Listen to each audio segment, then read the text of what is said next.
गठबंधन के प्रत्याशी हैं। मैं उनको बधाई देता हूँ, शुभकामनाएं देता हूँ। सर, आज बजट में आपका संबोधन भी है। आज आप नामांकन दाखिल करेंगे?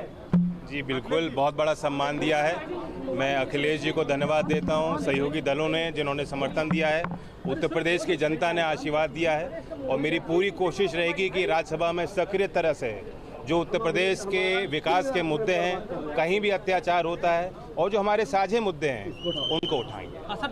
क्या अब हम कहें कि यूपी की आवाज उठेगी, किसानों की आवाज राज्यसभा में उठेगी? पहले भी उठती थी और आगे भी उठेगी। 2024 के सामने है, क्या आपको लगता है इससे कोalition और मजबूत होगा? बिल्कुल मजबूत होगा, आगे और रहेगा। धन्यवाद। और एक मैसेज भी दिया है, पहले आपके नाम को लेकर चर्चा नहीं थी, एक मैसेज आगे बढ़िए। जयंत चौधरी अखिलेश यादव के साथ विधानसभा पहुंचे हैं। राज्यसभा के नामांकन के लिए तीसरे प्रत्याशी के तौर पर अपना नामांकन दाखिल करेंगे। कुल 11 सीटों के लिए 10 जून को चुनाव है। 3 सीटें समाजवादी पार्टी के खाते में अंक गणित के हिसाब से जा सकती हैं, जो आंकड़ा उनके पास है। ये तस्वीरें देखिए, विधानसभा में नामांकन दाखिल करने के लिए जयंत चौधरी और अखिलेश यादव पहुंचे हैं। आरएलडी के विधायक तमाम मौजूद हैं। समाजवादी पार्टी के कुछ नेता भी यहाँ पर दिख रहे हैं। बेहद अहम इस वजह से क्योंकि जयंत ने कहा कि 2024 तक नहीं, आगे भी ये गठबंधन चलेगा। लोकसभा चुनाव में आरएलडी पश्चिमी उत्तर प्रदेश में क्या करिश्मा कर पाती है, क्या आंकड़ा लेकर आ पाती है, बेहद अहम होने वाला है। खास करके 2022 के विधानसभा चुनाव में हमने देखा कि जो जाटलैंड वाला एरिया है, बागपत, मुजफ्फरनगर, सिसौली, ये तमाम इलाका, वहां पर पिछली बार की तुलना में ज्यादा बेहतर आंकड़ा समाजवादी पार्टी का भी और आरएलडी का भी देखा गया। ये तस्वीरें देखिए, नामांकन दाखिल कर रहे हैं जयंत चौधरी और उनके साथ मौजूद हैं अखिलेश यादव।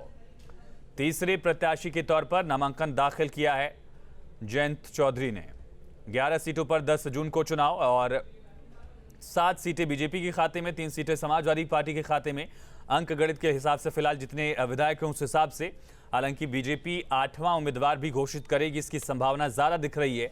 और ये तस्वीरें जहां पर अखिलेश यादव और जयंत चौधरी बातचीत भी कर रहे हैं।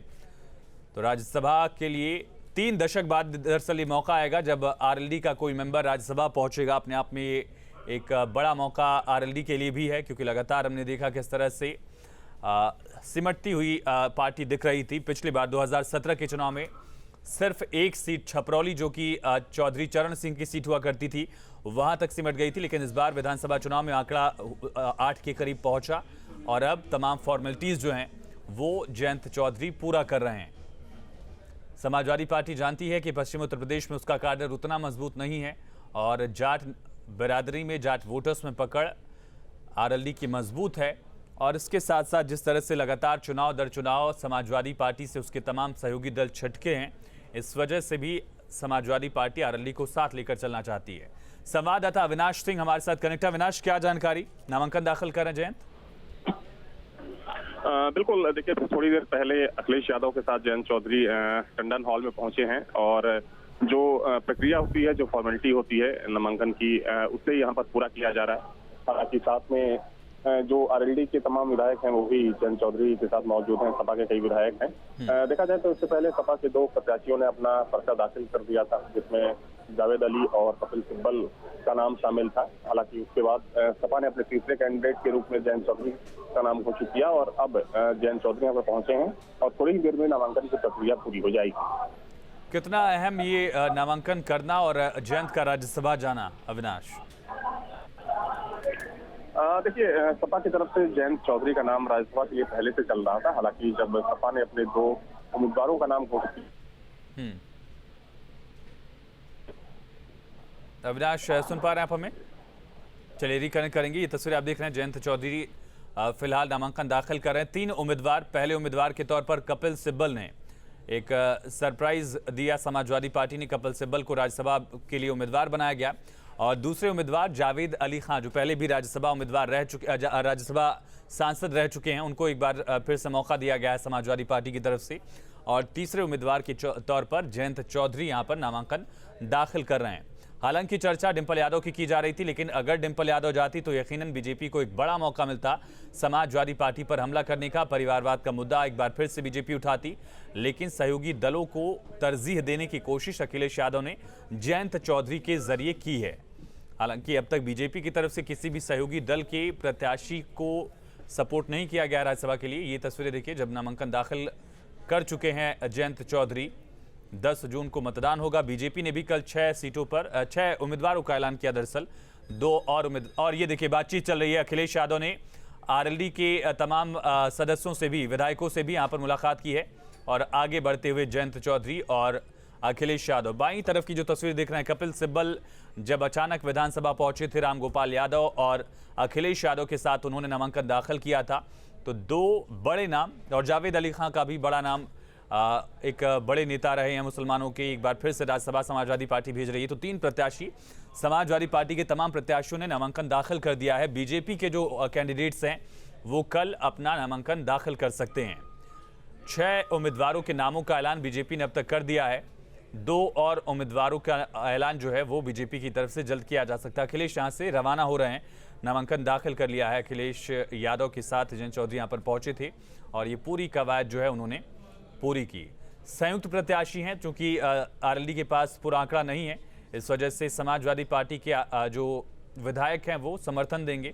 प्रायोरिटी के आधार पर तीसरे नंबर के कैंडिडेट हैं जयंत चौधरी और संयुक्त कैंडिडेट के तौर पर उन्होंने नामांकन दाखिल किया है। समाजवादी पार्टी उनको समर्थन देगी। इसी तरह से कपिल सिब्बल ने निर्दलीय प्रत्याशी के तौर पर नामांकन दाखिल किया था। को धन्यवाद देता हूं और समाजवादी पार्टी को, गठबंधन के सभी कार्यकर्ताओं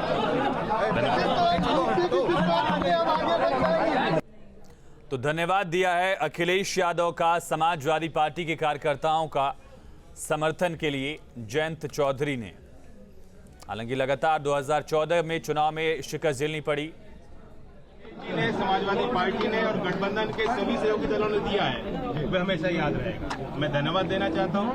जो उम्मीदें हैं उत्तर प्रदेश की जनता की, क्योंकि उत्तर प्रदेश के प्रतिनिधि के तौर पर मैं राज्यसभा के विनती करना चाहता हूं।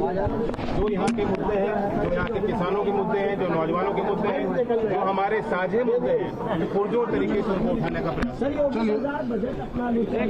आगे उठा के आगे देखिए, शिक्षा का बजट दूसरे राज्यों की तुलना में हमने कम दिया है आवंटन। कृषि को सिर्फ 2.8%, टोटल एक्सपेंडिचर का सिर्फ 2.8% का हक उत्तर प्रदेश के किसानों का बनता है।